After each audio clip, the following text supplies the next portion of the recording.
Hello students, welcome back to my channel Shipra classes. I hope आपने मेरी first video देख ली होगी जो मैंने आपके साथ डिस्कस किया था पेपर 1 का एनालिसिस सीडीपी का। अभी हम डिस्कस करने वाले हैं पेपर 2 सीडीपी का। सीडीपी पेपर 2 डिस्कस करने वाले हैं। तो जिन भी स्टूडेंट्स ने पेपर 2 दिया था कल यूटेट का एग्जाम, तो वो अपनी क्वेश्चंस यहाँ से टैली कर सकते हैं। देखिए, मैं आपको पहले ही बता देना चाहती हूँ कि 2-3 क्वेश्चंस ऐसे हैं जिसमें थोड़ा सा कंफ्यूजन है, क्योंकि दो उस एक ही क्वेश्चन के दो आंसर बन रहे हैं। तो अब डिपेंड करता है कि जो आंसर की आपकी फाइनल आंसर की आएगी उसमें आयोग क्या आंसर, उनके अकॉर्डिंग क्या आंसर होता है।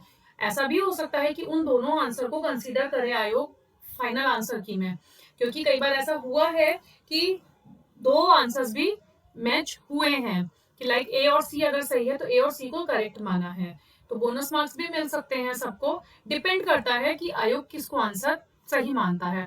तो जब वो क्वेश्चन सामने आएंगे तब मैं आप लोगों को बताऊंगी कि क्यों मैं ऐसा कह रही थी। तो 2-3 क्वेश्चन ऐसे हैं जिसमें थोड़ा कंफ्यूजन है। बाकी अगर मेरी तरफ से कोई मिस्टेक होती है, कोई गलती होती है या कोई क्वेश्चन में आपको डाउट आता है तो प्लीज उसको कमेंट कीजिएगा, ताकि मैं उसको फिर से एक अच्छी से और स्टडी कर पाऊँ। मैंने अपनी प्रीवियस वीडियो में भी आपसे यही कहा, अगर आपको किसी भी क्वेश्चन में कोई डाउट है तो आप प्लीज मुझसे अगेन कमेंट करके उसका सॉल्यूशन पूछ सकते हैं। मैं उसको दोबारा से डिस्कस भी करूंगी। ठीक है, तो चलिए स्टार्ट करते हैं हम सीडीपी का पेपर 2 का एनालिसिस। तो हमारे पास फर्स्ट क्वेश्चन क्या है? फर्स्ट क्वेश्चन है हमारे पास कि विच of the following is the principle of constructivism. Constructivism का प्रिंसिपल पूछा जा रहा है कि कंस्ट्रक्टिविज्म का प्रिंसिपल क्या है। तो इसमें कंस्ट्रक्टिविज्म में क्या होता है कि चिल्ड्रन जो है अपनी नॉलेज खुद से कंस्ट्रक्ट करता है, उसको कंस्ट्रक्टिविज्म बोलते हैं कि बच्चा अपने ज्ञान का सृजन स्वयं ही करता है। तो देखिए, इनमें से जो चारों ऑप्शन है, ये सी ऑप्शन में ऐसा लिखा है कि children construct knowledge on their own, तो फर्स्ट का आंसर सी हो जाएगा। Next question is which of the following statement is true in reference to development. अब देखिए, इस क्वेश्चन में भी थोड़ा सा डाउट है। मैं आपसे पहले ही कह रही हूँ कि जिस क्वेश्चन में डाउट है मैं आपको पहले ही बता दूंगी कि वो ऐसा क्यों है, क्योंकि इसके 2-3 ऑप्शन ऐसे बन रहे हैं अकॉर्डिंगली क्वेश्चन। अब डिपेंड करता है कि आयोग किस क्वेश्चन के किस आंसर को सही मानता है। तो देखिए, इसमें हमसे पूछा जा रहा है कि डेवलपमेंट के रेफरेंस में सही स्टेटमेंट हमको बतानी है। देखिए, डेवलपमेंट एक लाइफ लॉन्ग प्रोसेस है, फर्स्ट तो करेक्ट है। अब some dimensions and components of development में increase while others show decrement, ये भी सही है कि विकास जो है कुछ आयामों में बढ़ता है और कुछ आयामों में घटता है, कहीं वृद्धि भी होती है, कहीं दूसरे हास का प्रदर्शन भी करते हैं। तो इसका मतलब कहीं इंक्रीज हो रहा है तो कहीं डिक्रीज होता है। तो ये दोनों ऑप्शन तो करेक्ट है। तो ये दो ऑप्शन जो है ए, बी एंड सी में है। तो अब हमें बताना है कि ए, बी और सी में से क्या करेक्ट है। तो अब उसके लिए हमें थर्ड एंड फोर्थ ऑप्शन पढ़ना पड़ेगा। थर्ड ऑप्शन ये है कि increase in the size of body parts और the organism as a whole is called development. कह रहे हैं जब बॉडी पार्ट्स का इंक्रीमेंट होता है, इंक्रीज होता है, तो उसको हम डेवलपमेंट बोलते हैं। तो देखिए, जब शारीरिक अंगों की बढ़ोतरी होती है तो उसको विकास कहते हैं। यस, ये बिल्कुल करेक्ट है। लेकिन इसमें ऐसा भी हो सकता था कि क्योंकि हम जब डेवलपमेंट की बात करते हैं तो हम फिजिकल के साथ साथ मेंटल भी बात करते हैं, लेकिन यहाँ पे बात की जा रही है सिर्फ शारीरिक अंगों की, तो उसे विकास कहते हैं। ये बिल्कुल सही है। और जो विकास का मापन है वो क्वांटिफाइड होता है, ये भी बिल्कुल सही है। बट अगर हम शारीरिक अंगों की बात करें तो क्वांटिफाइड होता है, लेकिन अगर हम मेंटल की बात करें तो वो क्वालिफाइड होता है, मीन्स कि वो गुणात्मक रूप में होता है, और जो शारीरिक अंग होते हैं वो क्वांटिफाइड रूप में होते हैं। तो अगर देखा जाए तो चारों ऑप्शन करेक्ट है अपनी जगह, लेकिन अगर थर्ड ऑप्शन को हम कंसीडर करें तो इसमें मानसिक अंगों की बात नहीं की गई है और इसमें जो है मानसिक अंगों के गुणात्मक रूप की बात नहीं की गई है। तो डेवलपमेंट एक मात्रात्मक है, ये तो सही है। हाँ, और बॉडी पार्ट्स जब बढ़ते हैं तो उसको हम डेवलपमेंट बोलते हैं, तो ये भी सही है। तो इट मीन्स तो ये चारों ऑप्शन करेक्ट होने चाहिए थे। तो ऐसा तो कोई ऑप्शन है नहीं कि चारों ऑप्शन करेक्ट हो। तो it means according to me या तो 1 और 2 है या फिर 1, 2 एंड 4 है। तो इसमें डाउट है कि ए भी हो सकता है और सी भी हो सकता है। तो ये दोनों ऑप्शन करेक्ट हो सकते हैं। अब डिपेंड करता है कि आयोग ने किसको सही माना है।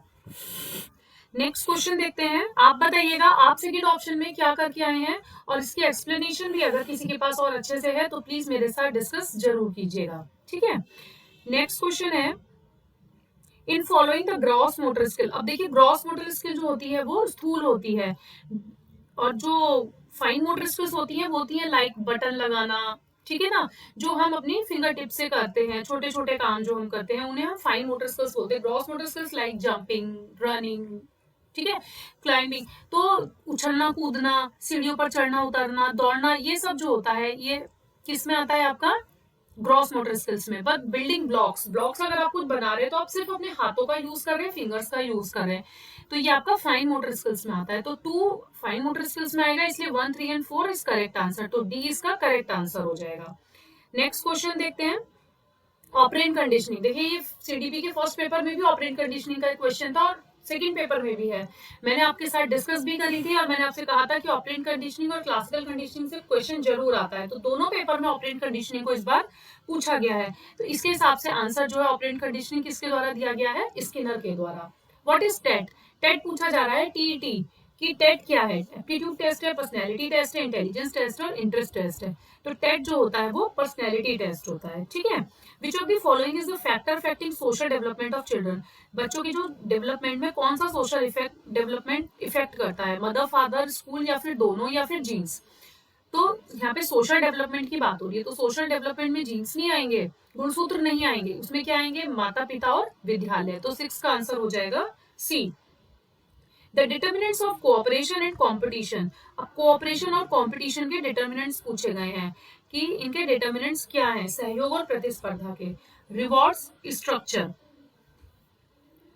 इंटरपर्सनल कम्युनिकेशन, रेसिप्रोसिटी मीन्स पुरस्कार संरचना, पारस्परिक आपस में बातचीत करना, पारस्परिकता मतलब आपस में सोशल होना, ये सब चीजें कोऑपरेशन में भी आती हैं। और कहीं ना कहीं जो रिवॉर्ड्स हमें मिल रहे हैं इसमें हम प्रतिस्पर्धा की भी बात करते हैं, कोऑपरेशन की भी बात करते हैं पारस्परिक संप्रेषण में। तो इसके जो तीनों आंसर है वो तीनों आंसर करेक्ट है, तो 1, 2 and 3 it means A is your correct answer.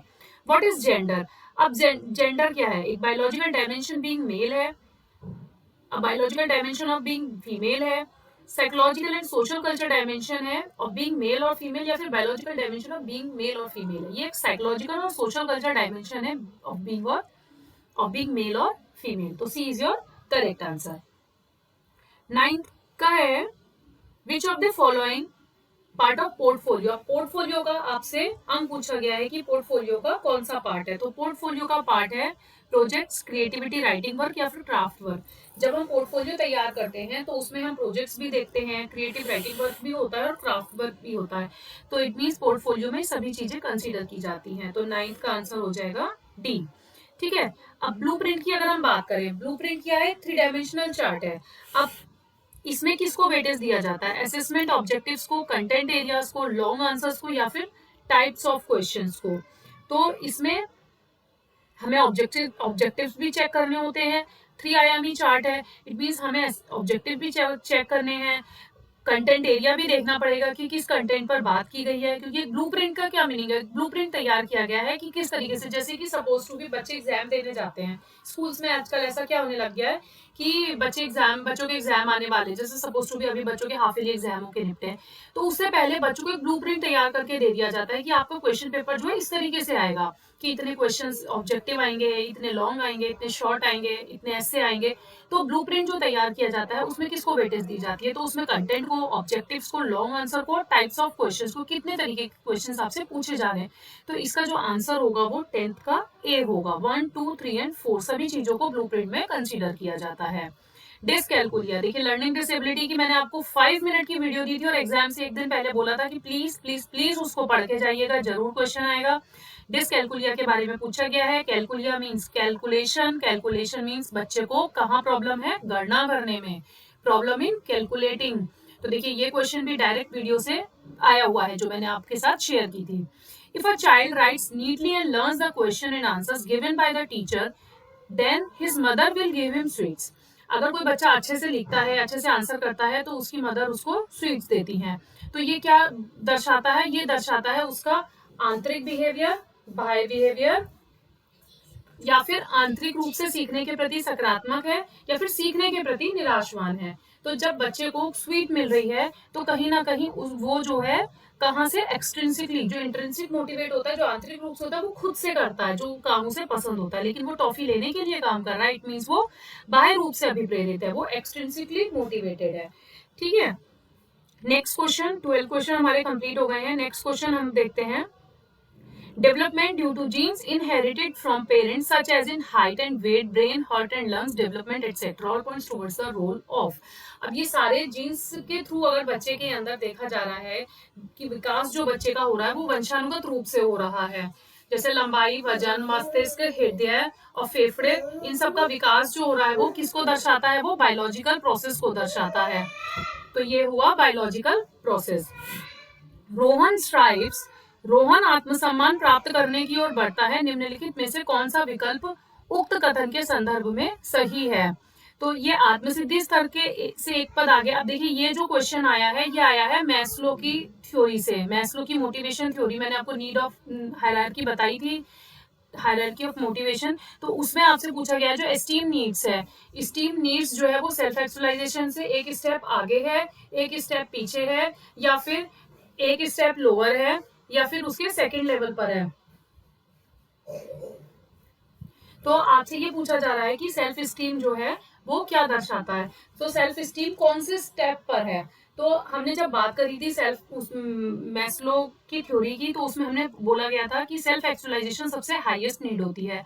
उसके पहले क्या आता है, उससे पहले आती है esteem needs. It mean self actualization से पहले वाली स्टेप को हम बोलते हैं self needs. It means one step below. तो आत्मसिद्धि स्तर से एक पद पीछे है, he is one step below of self actualization. तो जिसने भी मैस्लो की थ्योरी पढ़ी होगी वो अच्छे से इस क्वेश्चन को कर पाया होगा। ये मैंने आपको मैस्लो की थ्योरी करवाई थी और उसमें उससे रिलेटेड क्वेश्चंस भी कराए थे और उसी में से ये क्वेश्चन पूछा गया है।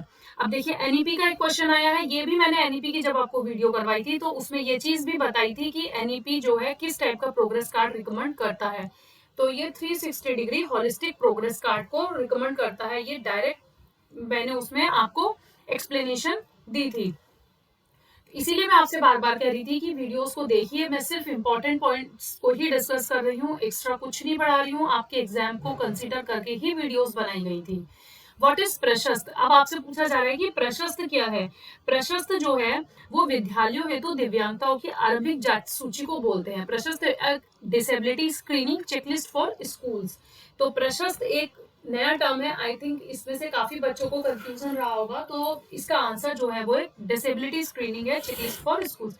जो स्टार्टिंग में जो दिव्यांगता होती है, विद्यालयों हेतु दिव्यांगताओं की आरंभिक सूची, आरंभिक जांच सूची जो होती है उसको हम बोलते हैं प्रशस्त। Next question is, Howard Gardner gave the concept of. Howard Gardner ने कौन सी अवधारणा दी है, वो मल्टीपल इंटेलिजेंस दी है। आई होप ये तो आपको पता होगा, बहुत कॉमन आंसर है।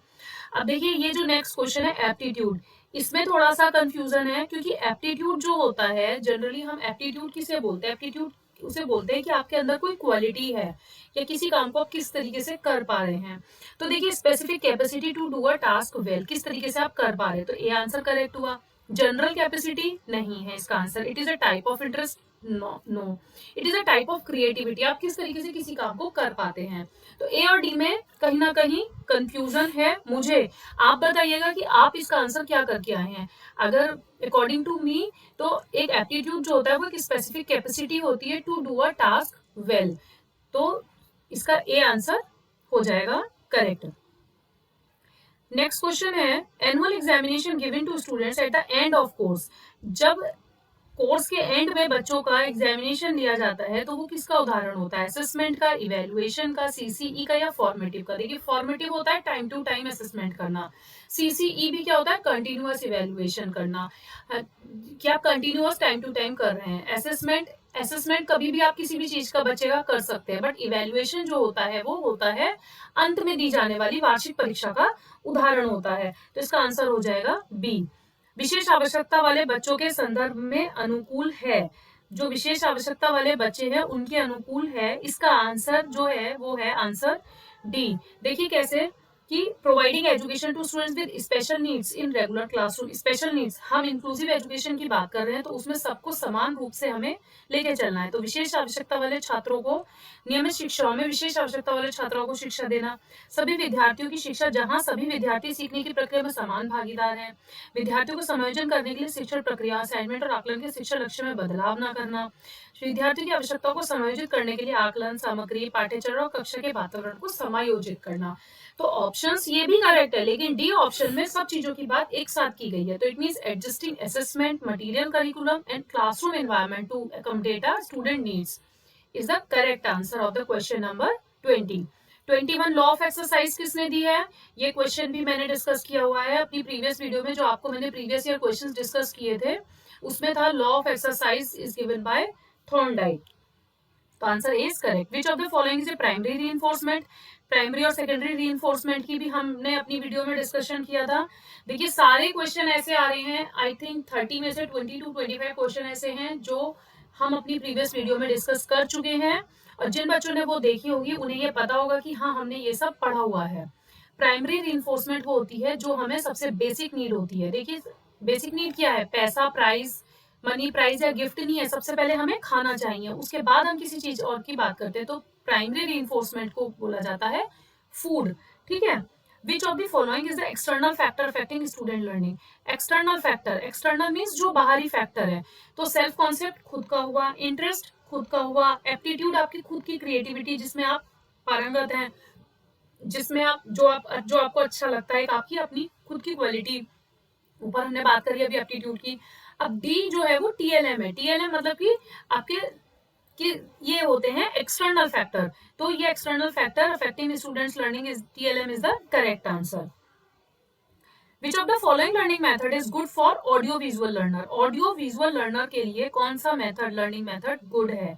तो इसका आंसर जो है, इसका आंसर है, चलिए हम पढ़ते हैं पहले सारे ऑप्शंस से important points related to the chapter. बात किसकी हो रही है? श्रव्य दृश्य बच्चों की, जो ना देख पा रहे हैं ना सुन पा रहे हैं। तो अगर हम पाठ से संबंधित मुख्य बिंदु को बोलेंगे तो जब वो सुन नहीं पा सकते तो ये उनके लिए सही नहीं है।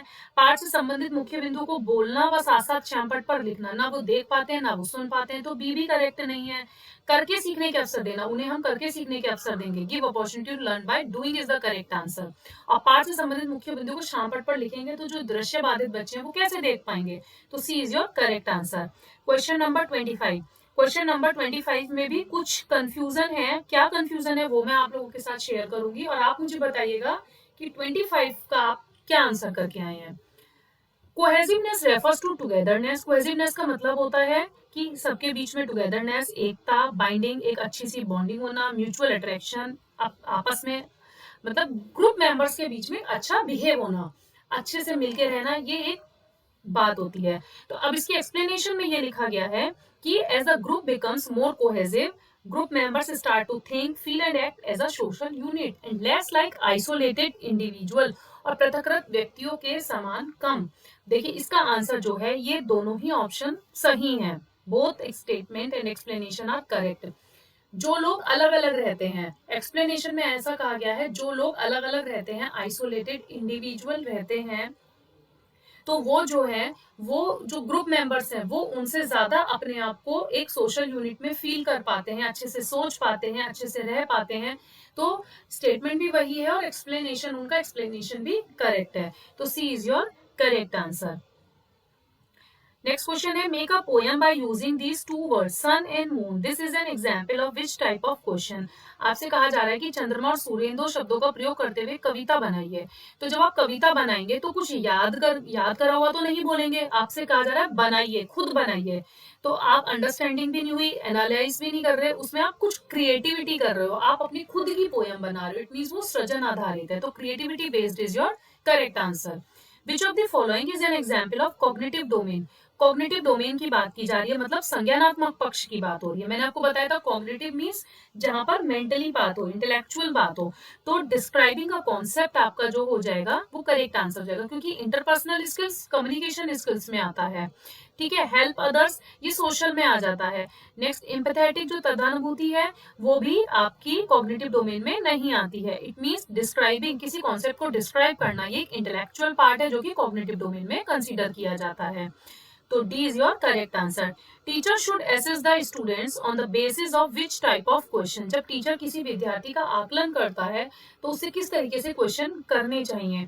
प्रोजेक्ट पर आधारित, जो उसको प्रोजेक्ट दिया गया है, यस। वस्तुनिष्ठ भी पूछा जा सकता है और उससे कहीं ना कहीं ऐसे बेस्ड क्वेश्चन भी पूछे जा सकते हैं। तो इसका answer all of the above होना चाहिए। बाकी आप मुझे बताइए कि 28 में आप लोग क्या करके आए हैं। विच of the following option is Correct. Children with learning disability don't need any kind of special teaching methodology. No. Totally visually impaired children can read large print book. No. There is a need of individualized education plan for children with mental disability. No. There is a need for curricular adaptation for children with locomotor disability. It is a correct answer. तो इसमें से आपको बताना था कि इन चारों option में से कौन सा करेक्ट है। तो चरण बाधित बच्चों के लिए पाठ्यचर्या उनके अनुकूल बनाने की आवश्यकता है। Which of the following question is based for assessing the understanding of a child, कि निम्नलिखित में से कौन सा प्रश्न बच्चे की समझ को आकलित करने के लिए सबसे अच्छा है। तो देखिए सूरज किस दिशा से निकलता है, बच्चा बता देगा कि सूरज पूरब से निकलता है। 15 अगस्त के दिन क्या हुआ था, ये भी बच्चा बता देगा। भारत के प्रधानमंत्री का नाम क्या है, ये भी बच्चा बता देगा। जब बच्चे से पूछा जाएगा कि धूप में कपड़े जल्दी क्यों सूखते हैं, तो उसे एक्सप्लेनेशन देनी पड़ेगी, तो उसकी हम समझ को समझ पाएंगे। तो इसलिए ये जो क्वेश्चन है ये बेस्ट मेथड है टू अंडरस्टैंडिंग अ चाइल्ड। तो option D is your correct answer. तो देखिए जितना मेरा एक्सपीरियंस है, जितना मेरा अनुभव है, उसके हिसाब से मैंने आपके साथ क्वेश्चंस के आंसर शेयर किए हैं। बाकी डिपेंड करता है आंसर की पे। अभी हम वेट करेंगे आंसर की का। आपके मैंने सीडीपी का फर्स्ट पेपर और सेकंड पेपर एनालाइज करा दिया है। अभी हम नेक्स्ट सब्जेक्ट की ओर मूव करेंगे। नेक्स्ट सब्जेक्ट आप मुझे बताइए कि आप हिंदी, ईवीएस, साइंस, मैथ्स किस सब्जेक्ट पर आप पेपर एनालिसिस चाहते हैं। मैं टाइम टू टाइम जल्दी ही आपके सामने पूरा पेपर एनालाइज करने की कोशिश करूंगी। और बाकी आपको क्वेश्चन के आंसर्स कितने समझ में आए या किस क्वेश्चन में क्या प्रॉब्लम है, please discuss with me in comments. And अगर आपको वीडियोस पसंद आई हैं then like, share and subscribe to my channel. Thank you for watching.